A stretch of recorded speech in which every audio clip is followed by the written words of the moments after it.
இப்போ உள்ள ஜென்ரேஷனில் பேரண்ட்ஸ் அப்படிங்கிறவங்க அவங்களோட பிள்ளைங்களுக்கு பாரமாக தான் தெரியுறாங்க. சின்ன வயசில் நம்மளை கண்ணும் கருத்துமா இரவும் பகலும் தூங்காமல் நம்ம குழந்தைங்கள பார்த்துக்கணும்னு சொல்லிட்டு அவங்களோட தூக்கத்தை தியாகம் பண்ணி அவங்க லைஃப்பில் நிறைய சாக்ரிஃபைஸ் பண்ணி நம்மளை க்ரோ பண்ணி ஒரு ஸ்டேஜில் வச்சுருக்காங்க. அதான் நம்மளை வளர்த்து ஒரு ஸ்டேஜில் வச்சுருக்காங்க. ஆனால் நம்ம ஒரு ஸ்டேஜுக்கு வளர்ந்ததுக்கப்புறம் அந்த பேரண்ட்ஸ் நமக்கு பாரமாக தெரியுறாங்க. நம்ம குழந்தையாக இருக்கும்போது நம்மளை கண்ணும் கருத்துமாக பார்த்துக்கிட்ட பேரண்ட்ஸை நம்ம வளர்ந்ததுக்கப்புறம் பார்த்துக்க தவறிடுறோம். நம்ம வளர்ந்ததுக்கப்புறம் பேரண்ட்ஸ் நமக்கு பாரமாக போயிடுறாங்க. அவங்க பண்ணுற விஷயங்கள் நமக்கு பிடிக்கல. சின்ன வயசில் நம்ம பண்ணுற எந்த விஷயமுமே அவங்களுக்கு பிடிக்கலனாலும் நம்ம பண்ணுற தப்பை திருத்தி நல்ல விஷயங்களை சொல்லி கொடுத்து கடைசி வரைக்கும் நம்மளை நல்லபடியாக வளர்த்தாங்கல்ல. ஆனால் அந்த பேரண்ட்ஸு நமக்கு இப்போ பாரமாக போயிட்டாங்க. அவங்கள நம்ம ஒதுக்கி வச்சிட்டோம். அப்படி தானே? இப்பயுமே எத்தனை பேரண்ட்ஸ் பணம், வேலை, சம்பாத்தியம், சொத்து, சொகம்னு சொல்லி ஓடிட்டு இருக்காங்க. பணத்தை நோக்கியே இன்னும் நிறைய பேரண்ட்ஸ் ஓடிட்டு இருக்காங்க. அந்த பேரண்ட்ஸ் என்னைக்காவது ஒரு நாள் உட்காந்து உங்கள் குழந்தைங்க என்ன ஃபீல் பண்ணுறாங்க, உங்கள் குழந்தைங்களுக்கு என்ன வேணும் அப்படின்னு சொல்லி நீங்கள் கேட்டிருக்கீங்களா? காலேஜ் ஸ்டூடெண்ட்ஸ் இப்போ ஒரு பையனும் ஒரு பொண்ணும் காலேஜ் படிக்கிறாங்க. அவங்க எப்பவும் தனியாக தான் இருக்காங்க. அவங்க உண்டு, அவங்க வேலை உண்டுன்னு இருக்காங்க. அவங்க எந்த ஸ்டூடெண்ட்ஸ் கூடயும் மிங்கிள் ஆகிறது இல்லை அப்படின்னு சொல்லி பார்க்குறோம்.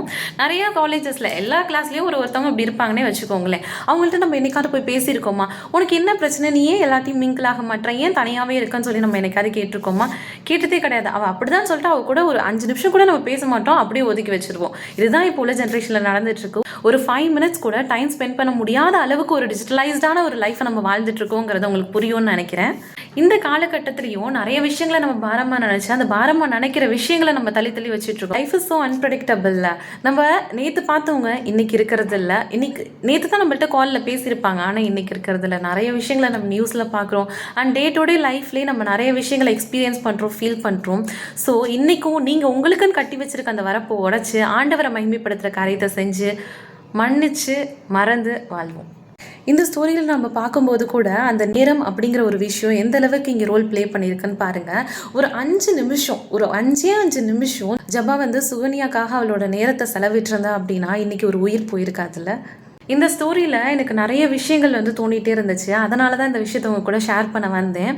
இந்த ஸ்டோரியோட மாரல் என்ன நம்ம பார்த்துடலாமா? மெழுகுவர்த்தி ஒளியில் கதை படிக்க நேரம் இருக்கிறதே, அந்த நேரத்தை தேடி வரும் மாணவிகளுக்கு என்று ஏன் செலவு செய்யவில்லை? உனக்காகவே வாழ்ந்து நீ என்ன சாதிக்க போகிறாய்? மாற்றிக்கொள், உன் முடிவை மாற்றிக்கொள். காலம் கடத்திடும் முன்னர் தேவையுள்ள மாணவர்களுக்கென உன் வாழ்வை ஒரு மெழுகுவர்த்தியாக ஏற்று அர்ப்பணி அப்படின்னு சொல்லியிருக்காங்க. உன் மூலமா எண்ணற்ற மாணவர்கள் ஆண்டவரின் அன்பை அறியட்டும். இதுதான் இந்த ஸ்டோரியோட மாரல். உங்களுக்கு புரியும்னு நினைக்கிறேன்.